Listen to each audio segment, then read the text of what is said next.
જય જય ગરવી ગુજરાત મિત્રો, કૃષિ એ આપણું અગત્યનું એકમ છે અને એની અંદર આજે પ્રશ્નો છે.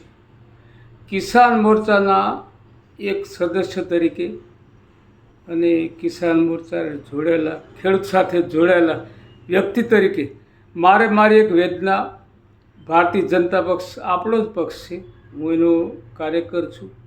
પણ મિત્રો, મારે આ રજૂઆત કરી છે કે માનનીય મુખ્યમંત્રી શ્રી અને એની ટીમ એમને ખૂબ સરસ કામો કર્યા છે, પરંતુ માનનીય મોદી સાહેબનું જે સ્વપ્ન છે કે કિસાન પરિવારની આવક ડબલ કરવી, તો આપણે જે મગફળીના 70 મણના જ એકમ બનાવ્યું છે એ નહીં, ખેડૂત હિતની અંદર જે જૂની પ્રથા હતી ખરીદવાની 200 મણ સુધીની એ ચાલુ રાખો અને ફક્ત બ્યુરોક્રેટ્સ જે વસ્તુ કરે એનો અમલ ન કરો.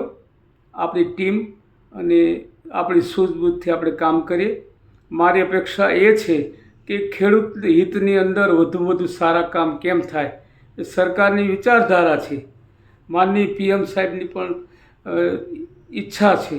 તો પરિવારને જણાવવાનું કે એક આ કિસાનલક્ષી સુધારો કરે અને દરેક ખેડૂત ભાઈઓને મહત્તમ લાભ મળે એવી એક વસ્તુ ઊભી કરો, એવી મારી અપેક્ષા છે. જય જય ગરીબ.